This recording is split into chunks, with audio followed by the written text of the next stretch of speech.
ico uvuze n'ikintu gikomeye kuko Uburundi bufise revenu gouvernement, the government is poor but the country is rich. Shitse ngaha nararavye Burundi ndagira ama research menshi ndavuga ati mana mushora byose. Uburundi bufise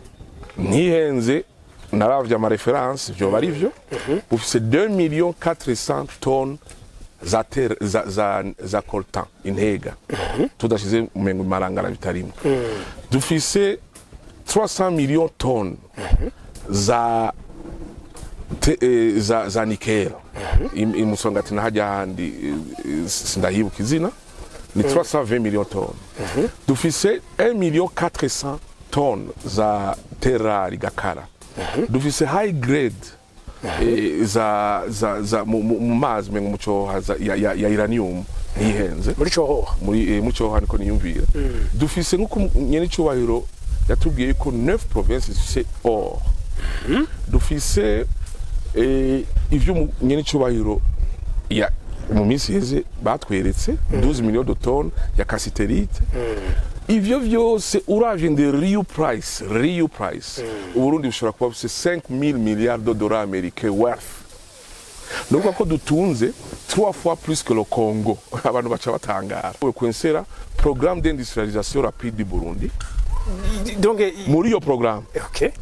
Programme d'industrialisation programme d'industrialisation rapide du Burundi. Kugira ngo duha akazi 4 millions de Burundi. Dufatire mu gihugu cacu. Umwana avutse. Igihugu kiba cungutse cyangwa kiba gihombye. Tushoye kuvyikorera marché yo ngaho kibigura y'ama miliyoni acasigara ngaha. Marché ya 13 millions de personnes ariko muri sud y'u Rwanda 2 millions ni marché direct yacu izobigura. Muri sud west yo muri Tanzania marché ya 8 millions izobigura ko niyo yegereye. 9 millions yaba Congo bari nga CDS izobigura tuzoba dufise marché ya 40 millions à 30 millions. Donc il vierge baguma biruka barabagura ibintu ara amafurushete ari biki ibintu Abarundi bakwikorera ka Abarundi bajene murateye ubwoba murakomeye cyane. Groupe Diaspora Oil Investment Group izogira 10 millions chaque mois zoria pour une année. Tugura ibitoro kuko 10 millions ishobora presque kugura ntihenze ishobora kugura autour ya 10 millions de litres. Rero dufate Burundi kuko urumva nibarishe kandi irafasha yuko abantu corruption itaba. Umuministre araza karaba ntabwo rufaranga ntabwo arubona umushinga guma yubaka umugirira liste gusa. That's what is good kuko Uburundi burakeneye izo infrastructures kugira ngo bunyarutse gutera imbere. Bunyarutse ujya mugambi umwiza w'umukuru w'igihugu ushikweko kandi ntidukeneye amahera.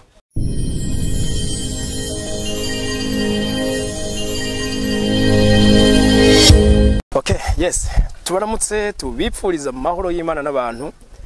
maze hiyongereka amagara meza n'amafaranga. Nibyo tukwifurije nawe mutama. Murakoze cyane gose. Ego. Tugiye kuyagana Chris ni Christophe Ndairagije.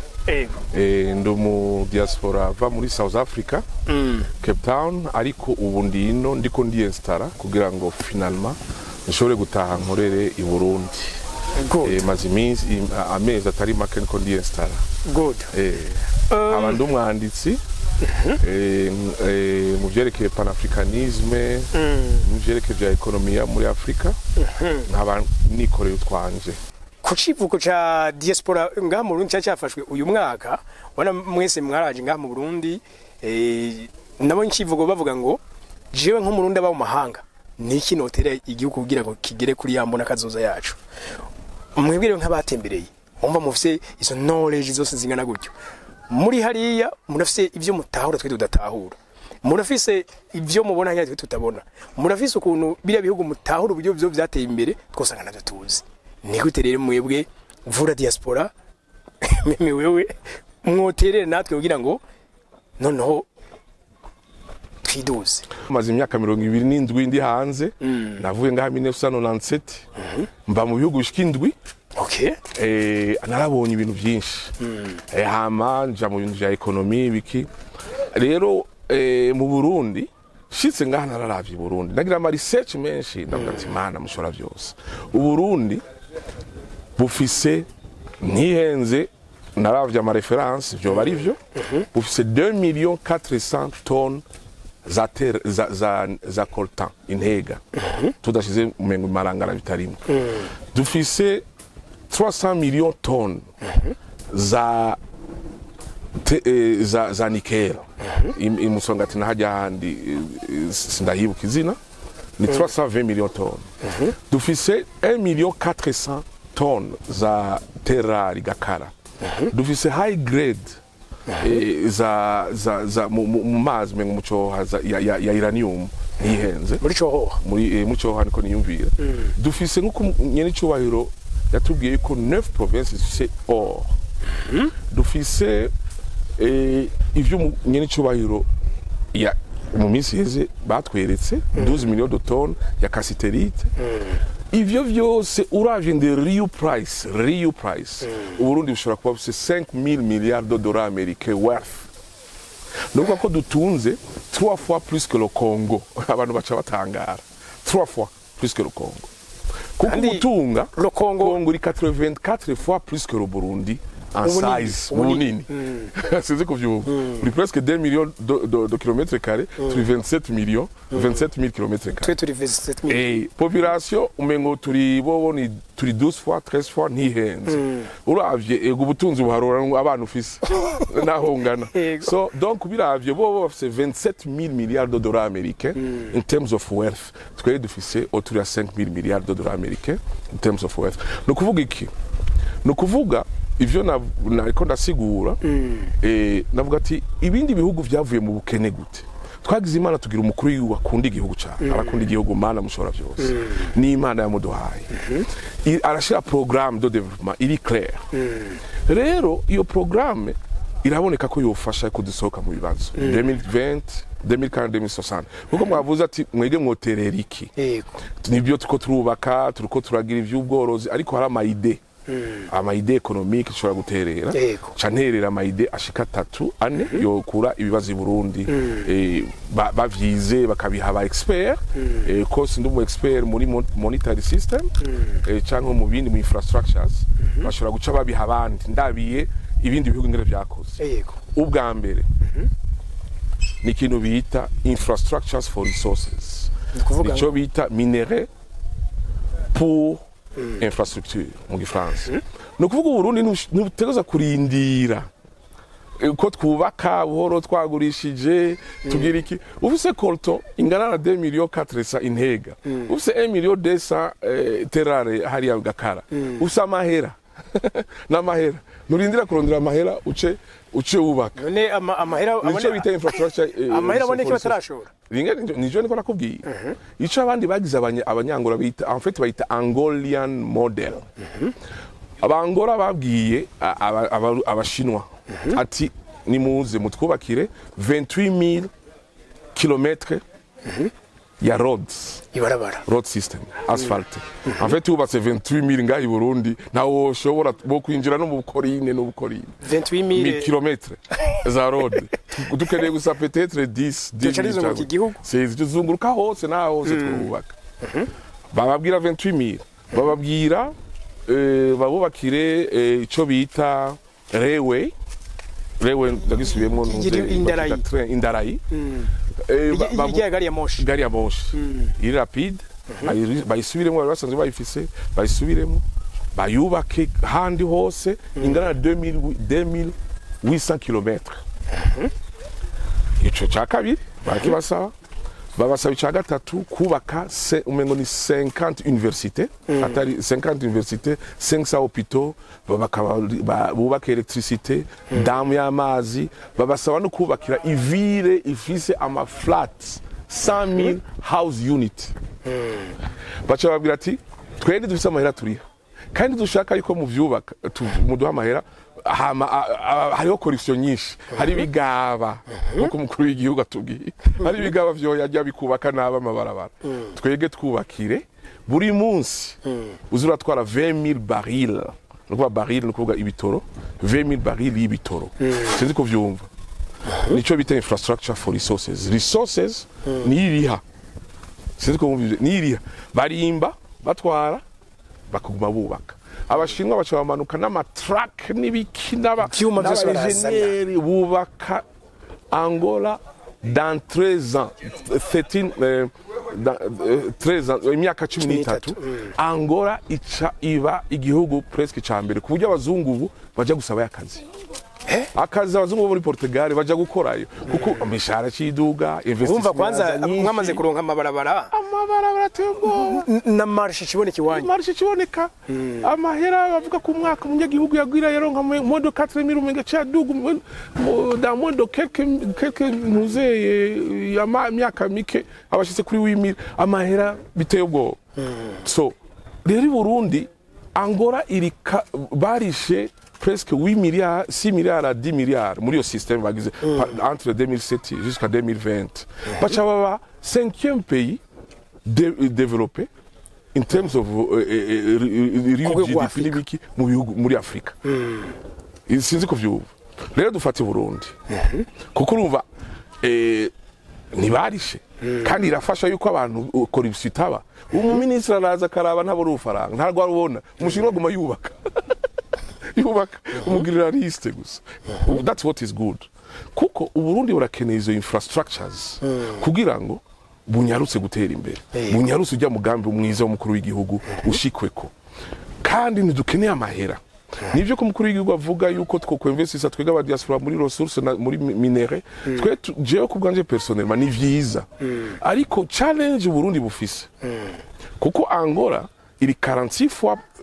ubunini ku Burundi ariko baravyubase otura 10 milliards de dollars américains bivuze ko twe turi gihugu gitoya gaho gatoya ubashinwa boza bakakubaka no myaka indwi kagahera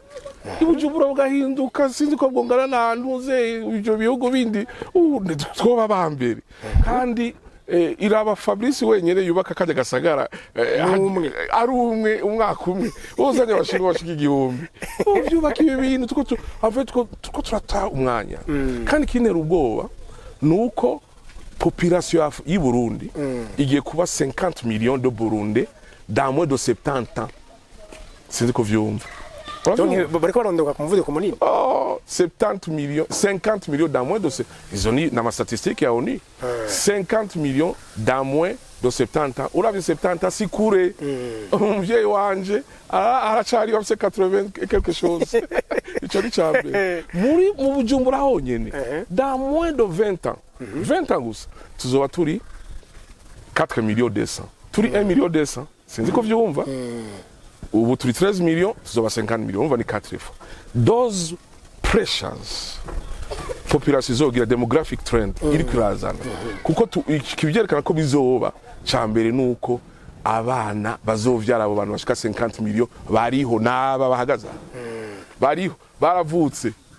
sabandi turindiriye ishaka biri bafise ico bita birth rate iri plus de 5 chaque femme au Burundi turi parmi les 9 pays muri Afrika birth rate iri nini ya mbere ni Niger autour de 6,5 chaque femme avyara 6,5 Congo démocratique iri 6 ariko bo bafite ibihugu binini en fait densité par population muri kilomètre ari moins de 100 bivuze ko iwacu turi plus de 300 iwacu bivuze ko umuvuduko wo kurondoka ni munini ubwo umuvuduko wo gutera imbere uri munsi cyane musanzwe kugira ngo ufitinge iyo intuze iyi growth rate ya population uteza ku growing your economy by 10% every year kumwaka yongere ko ibice vya GDP vya PIB so bo urumva rero aho onye niho hari challenge genda umwana n'umundi asaba nabonye ibingi cyangwa ati no i Burundi ufise opportunities ufise big challenge we are the only generation which has got a huge opportunity but a big challenge ariko tukagira imana tukagira ubutegetsi bwazanye amahoro aya mahoro ni meza ni menshi umengo no gumanda yagura bugitondo ko je narahunze nabibonye umengo no gumanda yagura buri munsi ndabone hararyoshe cyane nico twatomboye hari amahoro na security ni heza cyane gose rero kugira ngo tuyagumane il faut yuko tugerageza kugira ngo economy is growing cyane tutarindire 2040 2060 urazi ko dufise abansi uko hari ico bita ivyo turabisigura the economies of our enemies niho turi ikibazo dufise turagisigura gatoya no kuvuga rero yuko iyo birth rate hari uwo numvise atwara parcelle niyumvira ko yariko arasigura mu vyerekeye avuga ati okay population is growing ariko Singapore nayo ira growing ariko barabayeho nitubwira ubwoba no is not there's a big nuance nini cyane kubera Singapore 1% n'abarimyi 99% bakora mu ma service mu biro mu biki bakaba baba bahembwa ku kwezi bagaca baba mu ma flat mu mazu mato ma flat mu 60 metres carrés aka metre carré k'inzu 90 metres carrés ariko abarundi 85 n'abarimyi ntibahembwa mugabo bahembwa revenu trimestriel annuel uko kurima ko ngaha n'abari ariko kuratandukanye oya ndiko ndavuga two turavuga revenu mvuze iratandukanye bien sûr ariko mvuze yuko muri wavuze demographie yuko atakibazo il faut nshatse kwa alarminga yuko we are in big trouble if we don't deal with this demographic trend unbelievable kuko tudashoboye kwidiringana nayo people I'm sorry they might eat each other kuko urumva dutegeza kumikinga shwa yuko to dropping birth rate by 3%. Urumva rero abantu uze abo muri Singapore ni 1% barima tugeni 85% ntushobora kufata yuko Singapore ico kintu na hari benshi baba mu tuntu duto umurundi 85% barima akeneye hectare ni benshi kandi akeneye ntuze akeneye hectare akeneye kurara nk'eroveni akeneye ntahembwa kandi kibazo cyaho 30% ya terre y'u Burundi iri trop dégradé ntikera nka kera udashize sinzi kuvyumva donc yaratitusimo pH 30% hama kaba climate change kibazo hama hakaba nko muri nord na haturi mkaya nord muri nord na nord-est muri nord na sud-est muri nord nord na no muri sud-est nord no muri centro-est y'u Burundi population ikuraba nyinshi hama ugatusanga amaterrain aba divisé et subdivisé sinzi ko vyumva abavyara 10 cyangwa 7 cyangwa 8 bagaha abandi bana bagakatakata nico gituma ubona abantu baca baza nkize donc je solution ukurambaza muri vya programme 2040 nuko tugize imana twaronse programme imana ishimwe ariko we cannot afford to have a simple program like any other country dushobora kugira programme simple it has to put it together kuifise ifashe in the context yuko we are in trouble we better do it and we better succeed je ku bwanje nasaba yuko we kwensera programme d'industrialisation rapide du Burundi donc muri yo programme okay programme d'industrialisation programme d'industrialisation rapide du Burundi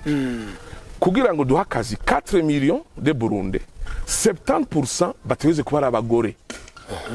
et 70% yayo 4 millions muri process ya 20 ans hama taux de fertilité zocigwa kuko Burundi buri muri ya myaka South Korea irimwo fertility rate yari muri 6.3 muri les années 2060 2070 ico kimwe Chine niyo bari mu ico kibazo ahubwo miri kombi 1970 pardon 1970 Chine ifise ico kibazo dufise ubu Korea du Sud ifise ico kibazo dufise ubu ntuzeye Japan 1940 yari ifise ico kibazo Korea du Sud ni 1960 donc even if Europe 18e siècle yagifise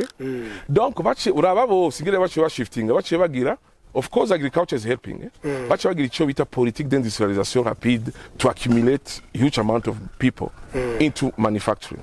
So, kuvuga ngo bagiye gutera imbere ko babishaka. They have demographic pressure. We cannot just have. What the point I make here is that it's true challenge that industrialization comes. So, if we keep this status quo of agriculture of 85%. Y'abarundi bakaguma muri agriculture with demographic trend that we see all what I mean in conclusion nukuvuga yuko it will be a problem, it will be challenging. Wiravye ingene ubutegetsi depuis 2005 gushika 2005 ubutegetsi bwaragize ibintu bikomeye cyane vyiza cyane gushika ubunye barafasha cyane agriculture umukuru w'igihugu ingene agendera burimye ubworozi byinshi cyane ariko GDP contribution ya agriculture nirenga it's likely not to cross 30% aho iri muri GDP kubera iyo demographic trend igira limitation ya terre na climate change. Donc agriculture might not be in the long term the solution. Nuvuga yuko we have to shift half of the population into manufacturing. Nijo shatse kuvuga. Okay, nimba tuvyumva neza turabizana mu Kirundi. Bivuze ko uburimyi nituhinga uvu cyane muzo dushikana ku iterambere dutevye. Uburimyi ni bwiza uteweza kuba priorite cyane gose ariko tukabumera nkuko tubuteza imbere mu vyuma kujya umukuru w'igihugu abigira ivyuma dushobora dukeneye 85% y'abantu kurima nijo shatse kuvuga ntibazoshobora kuronka ni nkuko ubahaye akazi mu buryo buto mu kibanza gito shatse kuvuga naho twogira 10% bakaborima ibijya baka 85% Changi bikanabisumba nijo mvuga do point nuko du shifting 50% of our the labor into manufacturing nicho ndiko navuga. So how can we do it? The simple and clear n'abantu babiri b'industrialize igihugu foreign direct investments nibo baza bakinvestis or biri politize abarundi baza nibaza ubwa mbere baraza hazi ico bita twaronka 140 millions de dollars américains muri l'an 2014 ziza foreign direct investment ku imitahe vuye hanze abantu batanga kazi baraza après 2014 turavye statistiques za 2021 turonka 8 millions nuba 14 fois moins tuvuye kuri 140 millions de dollars turonka 8 millions donc foreign direct investment niyo dufasha kutanga ko kazi ka 4 millions de personnes 70% de femmes kugira ngo taux de fertilité gwe nkuko South Korea bigize igwe kuri 3 kuri 2 kugira ngo muri 2070 muri dans 70 tushobora abantu bake sivuze ko kandi babayeho neza abakenyezi bo bahakazi bakaba bagakora handi barakora bashika 18 19 we bagakora bakaronka none nubona ko baguma bari mu mariage wimvira ko ega nivyo n'urukundo ariko nuko abakobwa bakabaho kuko urumva culture yacu kuvyara kura were ku mugabo kuvyara ibintu nk'ivyo so ijya la moitié niyo nama policies nama turabanu ibintu bigira abantu ibintu byose ni design is not like uteweza ku design na economy nkuko umukuru w'igihugu bigira yarabibonye. Okay, reka ngaruke kuri kano kantu ka demography dufatire mu gihugu cacu umwana avutse igihugu kibacungutse cyane kiba gihombye umwana avutse igihugu kibacungutse cyane nuko kiba gihomvye ni nkuko kiba gihomvye urazi gituma umwana n'umuntu umuntu arazimvye umuntu ashaka toilette nini singa ikindi kintu ashaka igitara n'icumba n'kinini kiruta kwangana akashaka amazi ashaka amatara ashaka transport mwana wakuza azoca tanga azoproduza panakosoma umuntu arazimvye cyane gose umuntu arazimvye cyane gose rero baronse ari benshi ico uvuze ni ikintu gikomeye kuko Uburundi bufise revenu gouvernement the government is poor but the country is rich. Sizi ko vyomvye ari byo donc tubayeho mu buryo bw'ubukene kandi leta y'Uburundi irakenye Burundi revenu yayo iri moins de 1 milliard de dollars américains mu taxe n'ibiki para presque hari igera abantu bashika 13 millions ariko Botswana ifise 6 milliards de dollars de revenu igera abantu bashika 2 millions 500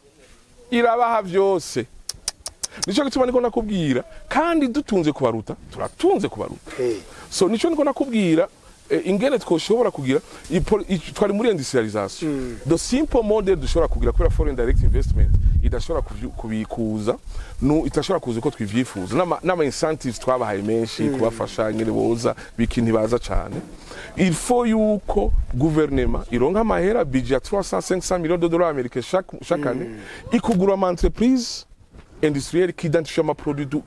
twimporta agaca kugwa ngaha igaciyugurura ama site industriel après 3 ans iyi ni modèle après 3 ans igacigurisha ayo ma industrie aho navyo wumva igacigurisha navyo wumva iyo modèle ni modèle dukeneye kuyiga muri Oxford University cyangwa na communisme barayigwanije ariko yararishije muri China so ni kugene uyigira kuko urumva nisho leta mu bisanzwe n'ico kibazo hari oppression ya IMF nibiki kugira ngo ajya mantuze ma policy yabo baha mantuze kugira ngo ntibasubventiona hajya ntibugurure ariko bashoboye gusigura ico kibazo ca demographic bavuga ati okay twege nitwurugura ama entreprise tuce tuyagurisha ama company menshi abahindi abashinwa barakunda kugura ama companies ya leta bakugura kwa birato twambara ibi vyose ibintu vyose bikaba producing ino nkuko mukuru w'igihugu yabivuze ama minerals ari ngaha tukabiproduza leta kugura ama industry ikiyugurura ama igaciyagurisha ntiyagumane il faut kurindira 3 ans kuko chaque industrie cyo bita growth rate growth phase ya industry ni 3 ans ibitanguye kutangura kuronka abakiriya igishitsa aho nawe iri successful ikigurisha kuko izo bikipinze abuzi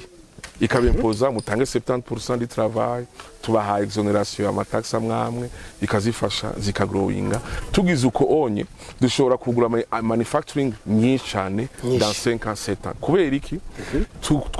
twimporta tugura ibintu two kwikorera muri Tanzania to spending autour de $100 millions américains chaque année ara ma statistique ari ngaho dushobora kubiraba tukimporta ibintu mu Bushinwa 190 mengo nihenze ni mushobora kurondera mukaraba muri France mukaraba ko ari byo nuze 50 millions tw'import tutanga duha abaganda tukimporta ibyo mu Uganda kandi ivyo byinshi dushobora kuvyikorera nkuko mukuru w'igihugu yabivuze donc tushoboye kuvyikorera marché yo ngaho ibigura y'ama miliyoni acasigara ngaha marché ya 13 millions de personnes ariko muri sud y'u Rwanda 2 millions ni marché direct yacu izobigura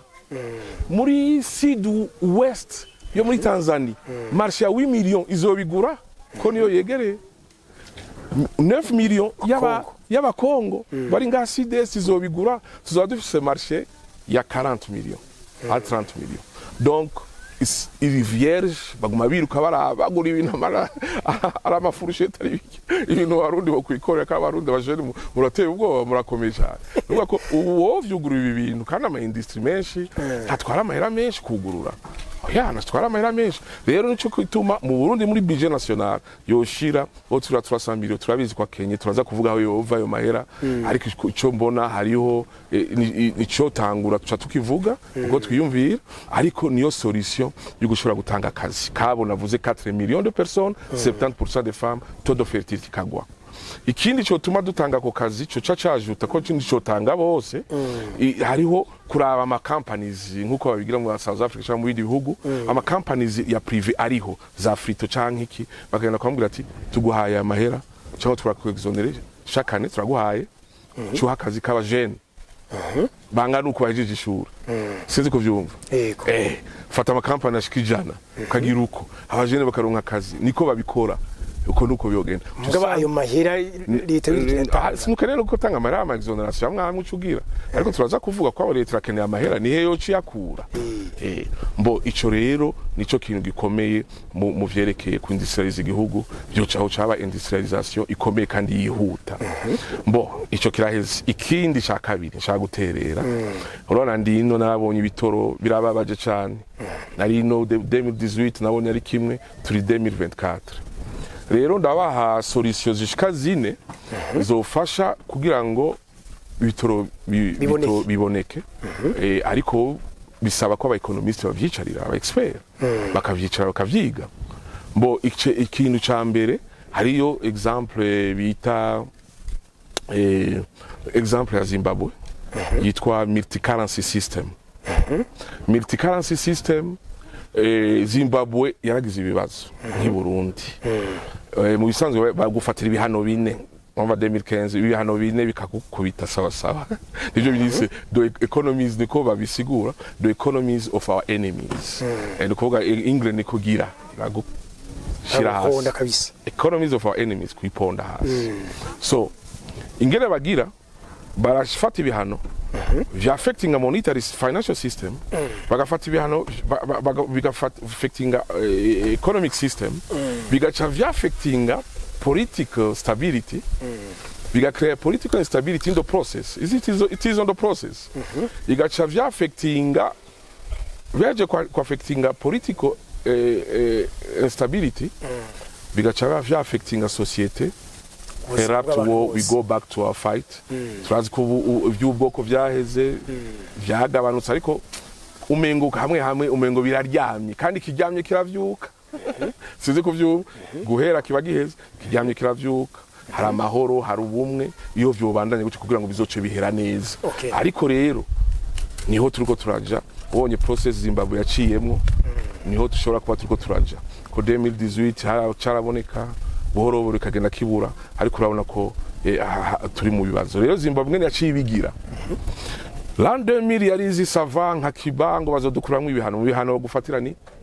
icambere nta tourisme nta bantu barunga abagendera igihugu iwanyu baragerageza ati hariya no ntameze neza baraguhejeje ica kabiri foreign direct investment twavuze twaronka 40 millions fe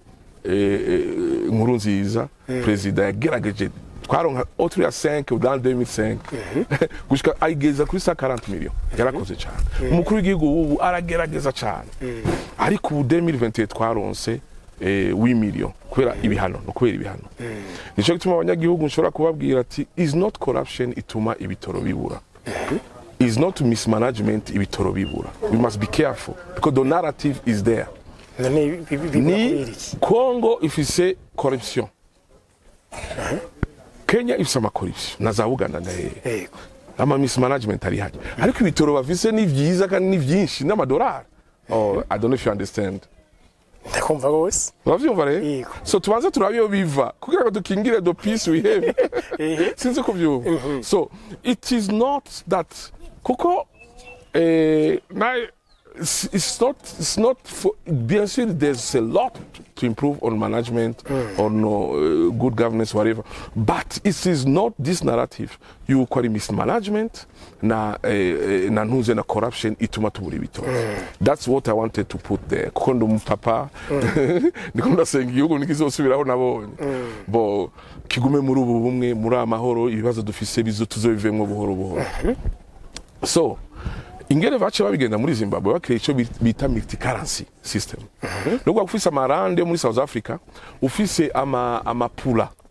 yo muri Botswana ufise amadolari ufise amayan ufise amanuze wagura ibitoro en fait everything. Nico gituma muri bace barekipera 2009 hari hatangwe kuba ijya ife ya monetary system ya affectinze 2009 yari affecting economic politics batangura kugwana bagira imana population y'abajene baho n'abantu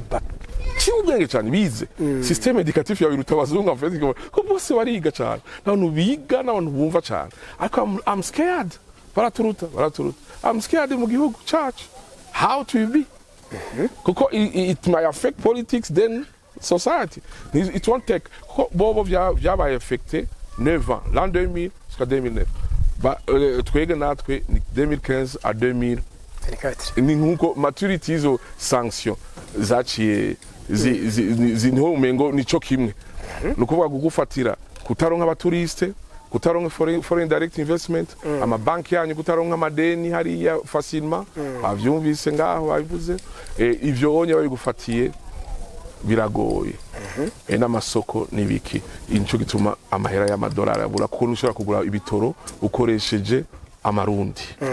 nkuko mukuru w'igihugu avuga Économie ni nziza hagati ariko igitoro ushobora kugura mu marundi rero ngene yabitoreye inyishu Zimbabwe yaciye ico bita irereka mamone barakoresha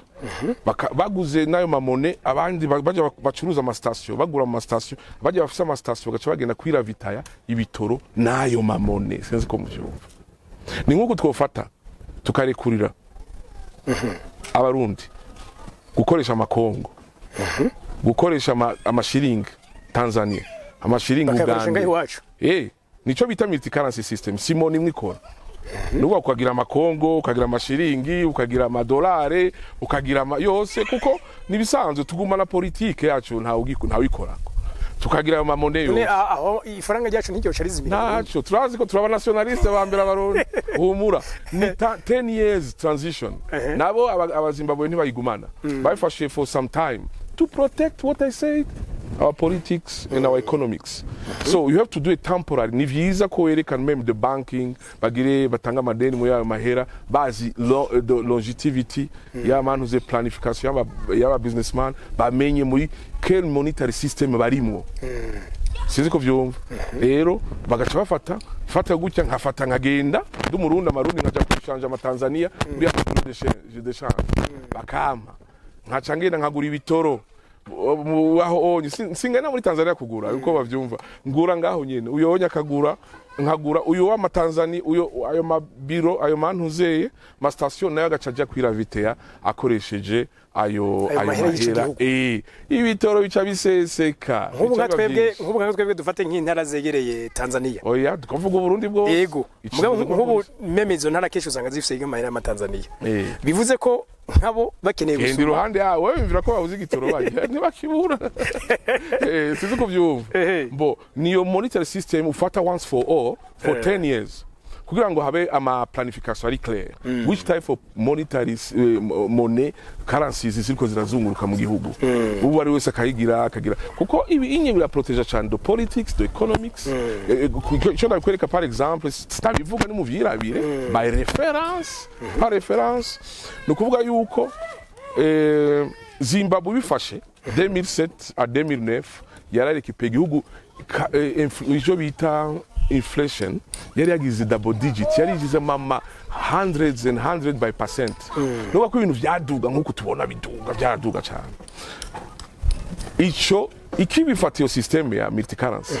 inflation yaciye from double digit to single digit hama rero ikigira ico bita ivyo bita real GDP yari -14% négatif ikija plus 5%.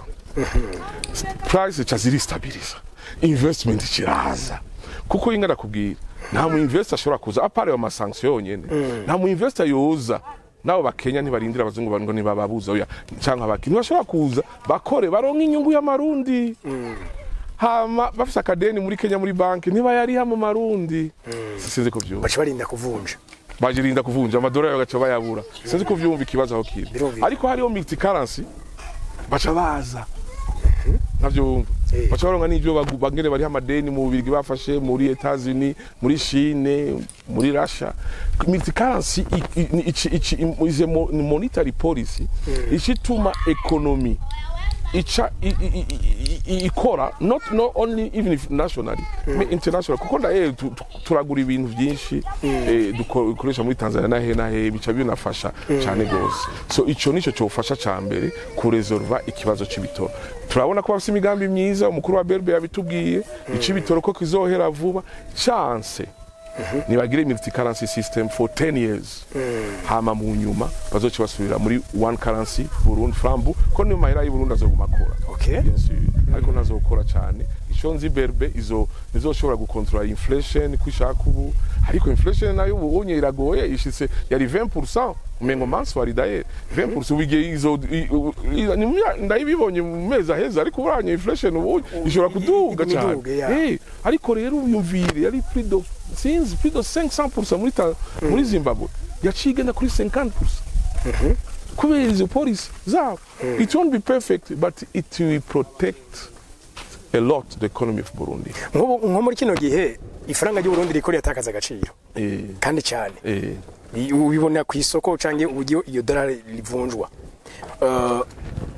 iyo nzira muri ko muravuga ya multi currency kiyo niyo tuma ahubwo rya faranga y'u Burundi cyo ritagaza agaciro na gusomba ego birashobora gushoboka ariko vyonye nakubwiye ko nta n'umu expert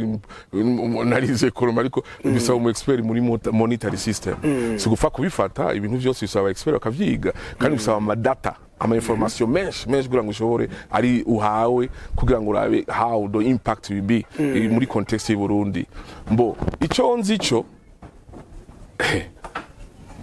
agaciro kariko karagenda no ico ni cambere ica kabiri iciza cha multi currency system dolare nivunjwa seti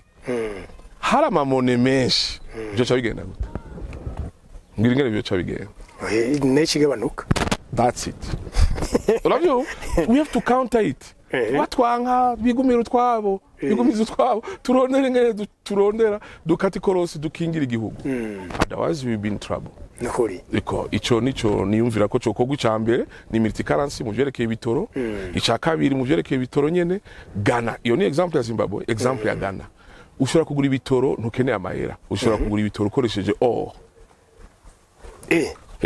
tukavunja ubutunzi para abanyagihugu leta nibigira ishobora kuja kugura igitoro mu barabu ibaha or bakabarungira igitoro apana bijya vya credit line nibiki bien sûr bishobora gushoboka ariko bidakunze bashobora gutanga ntuze uravye 25 millions de litres sinzi ntaruye neza nta nihenze no turi 500 kg par mois ya or turavye or tu exporta ama cooperative ashobora kuba datanga oro yose Ghana yaciye ibegera cyane gose irakwega ama oro cyane gose ikiguma igura ibitoro kandi uguze ibitoro na or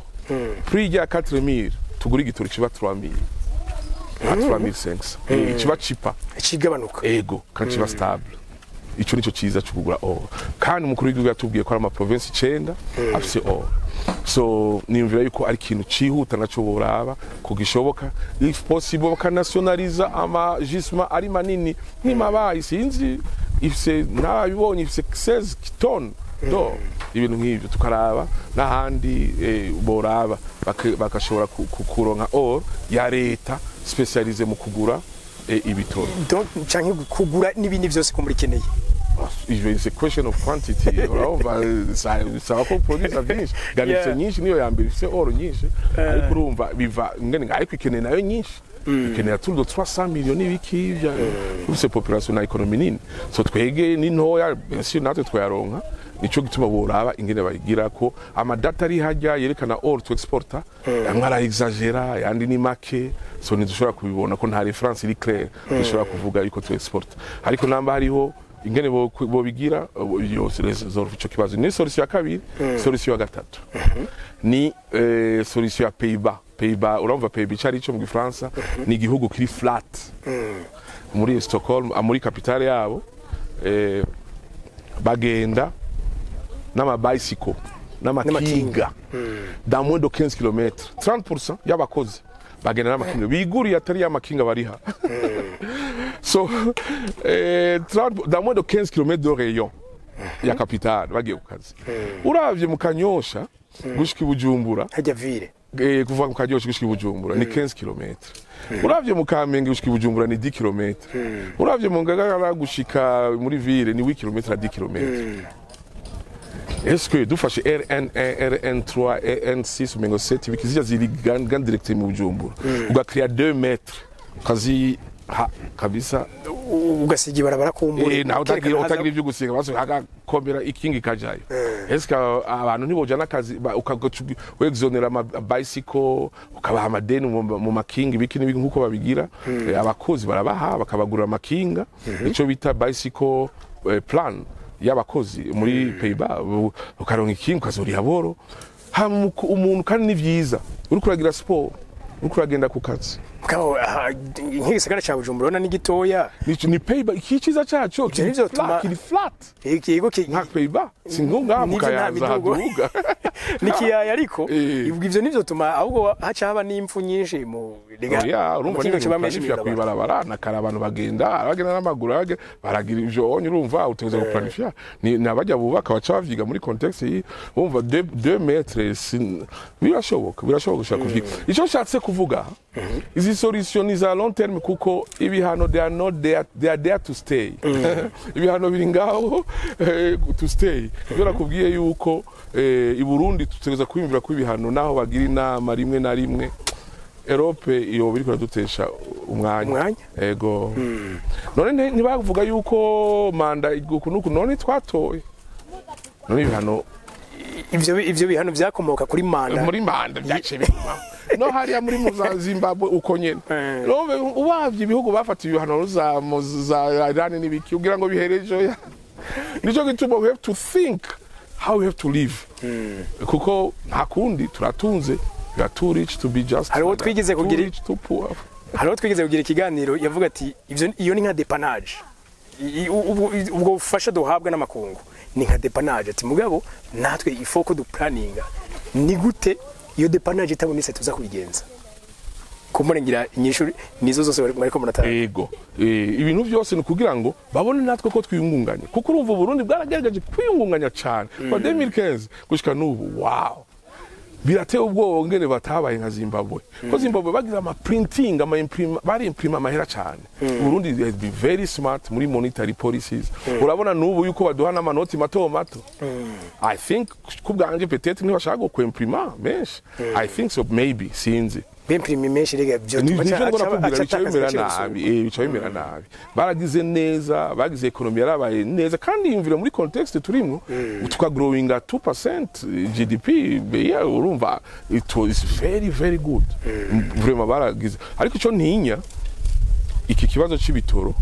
kishobora kutujana muri minus muri negative muri GDP myakiza kuruhombo runini kubura kazi political instability crime kaza ibintu byinshi niho ndiko ndavuga ati gutorera inyishu c'igitoro cyane mbona navuze hashitse vya bicycle ngende rero mu vyerekeye solution ya gatatu ya Pays-Bas exemple Pays-Bas natanze exemple Zimbabwe exemple Ghana nje muri exemple Uganda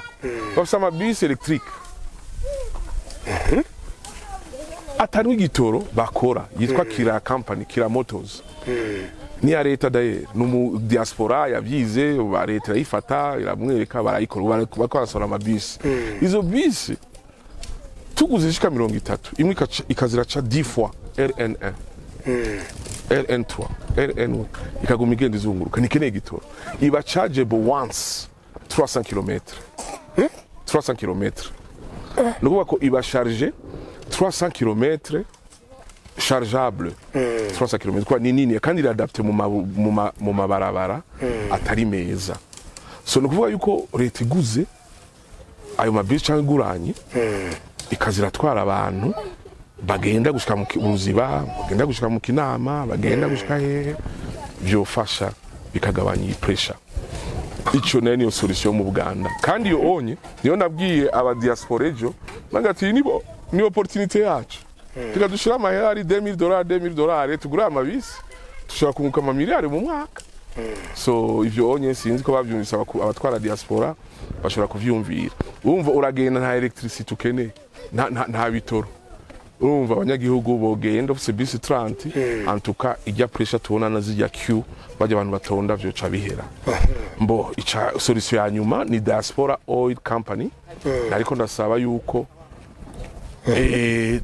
itoroshe ariko aba diaspora vraiment bari willing gufasha Uburundi aba diaspora banyumva nibamenye yuko Nigeria irunguka 7 milliards de dollars américains chaque année muri Nigeria Kenya irunguka presque 2 milliards de dollars américains chaque année Tanzania nayo ishitse kuri 1 milliard ibintu nk'ivyo na Uganda Uburundi buri kuri 48 millions urabona ko ari make cyane 48 millions par an u Rwanda buri kuri 500 millions par an abarundi kandi ari benshi hanze donc nibaze bateza imbere igihugu kuko n'umuzungu yaje hari ishamba n'umuzungu yaraje hari ishamba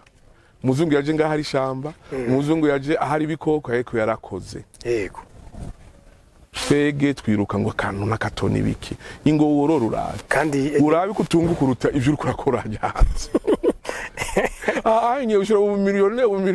ushobora kuba umiliyoni ushobora gukora ngaho ugacugura inzu muri Canada kandi uretse kuzunguka uzobahe n'akazi bene wanyu b'abarundi muri Canada ushobora kuyigura yigira amadeni y'imyaka yose aho ushobora gukora ingurube zonyene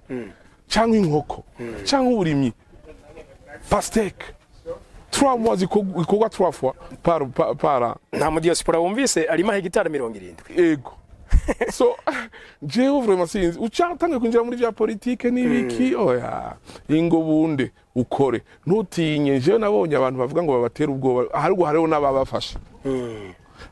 ukora muri context ya diaspora uzokora neza kandi uzokingirwa kabisa uje gukora neza nje nimvira yuko amwe kudashaka gutera imbere ivyo birumvikana uteze gushaka gutera imbere yuko ubikora that's is up to you ariko nje numva yuko nohimiriza Ethiopia warumvise ibiba Ethiopia amahera warungika aruta export aba diaspora hari ingwano abarunga no muri jya myaka y'ingwano so ni mentality urabona ko banacana amwe abarundi mu magroupe ivyo birababaje nifoko twisubiramwo ariko abantu bariko barakora kenshi ntibacanamwe bacabungurana ko ufise profit bari busy n'akazi kabo ufise profit ukingira kuko muri kumwe muri uzwi kuri mu diaspora uri kuri investisa there's a huge protection kuko kurafasha igihugu kabisa mukuru w'igihugu yarashinze ama structures ashobora kugufasha nje nimvira ko vyofasha cyane nivyo nariko ndabasaba yuko umukuru batowe Samuel n'umuntu ari very active aduhuze akrea ama shares akuja Fabrice yavuze kubaka ibaraba intuze isoko birashoboka byose ariko nje ico nshaka mbona yuko twokrea capital assets tufate umudiaspora wese arungika muri CRDB $200 par mois dufate bashika plus de 500,000 ba diaspora bari hanze kandi benshi bari niburaya urungika $200 par mois muri CRDB muri compte to créer ya group itwa Group Oil Investment Diaspora Investment Group tufate exemple turungika $200 par mois abashaka ko investisa kugira ngo tugure ibitoro chaque année dushobora gukwiza 10 millions sinzi ko vyumva kandi $2 ko turi benshi kandi dukora $1 dufashe igihugu bwa mbere kandi twitungire turama homme d'affaires we need money and the government is supposed to know that to give us what they call ico bita multiplier kugira ngo tube niba abazungu mu bindi bihugu abazungu dubaduhe sector it multiply the profit then we always be here for vacancies for tourism many things will be added on the process donc dufate nk'abantu bashika 50,000 cyangwa 100,000 batanga $200 iyo groupe ikitwa Group Diaspora Oil Investment Group izogira 10 millions chaque mois zori pour une année tugura ibitoro kuko 10 millions ishobora presque kugura ntihenze ishobora kugura autour ya 10 millions de litres kandi ukeneye 20 à 25,000 umva dushobora gufasha marché iri hajya nitwe twari kwifata kandi igitoro irasanzwe ikigira ariko tuzigira muvuga mu habuze umukiriya nta mukiriya nico nise multiplier so ukunguka kenshi bashira amahera make mu kunguka nora ko bakigura 4,000 uza gusanga ari nka 60 francs unguka cyangwa 70 ariko yagwize muri ni menshi rega isorosoro rigwira hari usanga turonse profit gusa inane turonse profit ya 13 milliards à 10 milliards à 13 milliards y'amarundi niho rero canza muri rya idea ya Fabrice yukubaka isoko yukugira indi migambi myinshi twokubaka kubera twamaze kuba groupe tukagira strength muri assets CRD bari kwikakingira yo mahera iteweza kudusinyira kwigira $200 nta urana president tubwiye ko abantu ba leta bonone nta unarabayo na mahera yacu leta twege tugenda tukigurira igitoro tukakizana tugiye ntaco dutwaye cyinshi ariko ni 10 millions de tonnes de litres nayo y'abandi ntawo dutwaye marché tukagurisha muri prix tugatanga leta ikori nkuko abandi babigira tukagurisha muri prix ya leta kuko turabanyagihugu turakunda igihugu twege izo 10 milliards de dollars américains 10 milliards de francs ikaba nka asset bafise 10 milliards yabo haje plus yam capital d'office sinzi ko vyumva so this is a scheme I haven't really studied about it properly sinayiganeza about it properly ariko tuyigiye hamwe n'abadiaspora n'abadutwara turashobora kunguka iyo 10 miliyari gaciba asset nuko ko banki izi ko hari groupe ifisa ya mahera wayumvira ko ijya soko tutashobora tuyubaka mu mwanya muto ucu usaba irya 50 miliyari nyene hajya muri CRDB tukagoma turiya twoyira no mu myaka 3 ingahe twubaka irya soko mvuze if we start next month next year turayitangwe kuyubaka mu mahera yacu isoko izogira ibibanza bishika nkuko ya Fabrice yabiho yabiharuye wenyene yo yubaka twoyubaka nitwokubaka isoko gusa uravye ibindi twogira haramabara hari bikari ibindi byo twungukira ariko ibintu bitwungukira nitwubaka ibintu bitatwungukira program izocifa foko bitwungukira imvura abantu bafise amaheri Burundi CRDB igacibabwira ati you have access kubera ofisi asset y'amahera ya 10 miliyari mufiseyo menshi antage group turaguha ideni na kubera uri hajya tuzi ngane zozora ya group wewe uvuye hari muri Canada watanze ijya deza uri access ideni inzu ideni iki kubera iyo nindi ni avantage ego so all these things can be taught ni kibazo nuko I diaspora it should be a more debate 2 days kandi tukaca turonka umukuru w'igihugu mu mwanya muto agaca agenda tuvuze tuziyo biherera tuza muri mwebwe bigahereraho so let's hope yuko it will reach somewhere ama idea bose sijeje nyene ariko niyumvira yuko ivyo byose byofasha igihugu cyane gose bavyumvira kabisa okay jengira ngo numva takindi tworenza ko sinzi gusa ko bari ico tutavuze ko byari ngoma ko tukivuga ko mbere ko turangiza bo ikindi naco ni gushimira umukuru w'igihugu aguma aza vraiment ni vyiza cyane aradufasha araduhumuriza cyane gose ikindi ca kabiri ni groupe ya diaspora abakuru baduhaye n'abantu bari active ni badufashe bakreye ama activité duhuza système d'information et de communication ama WhatsApp group ari centralisé ari ama YouTube channel bakorana cyangwa bakigirana iwabo bakagira ibiganiro n'ivy'abandi kugira ngo tumenye ama information babone ibintu abandi bariko barakora ibyo bica bifasha ko abantu baza ariko iciza ni faut pas yuko leta cankwe abarundi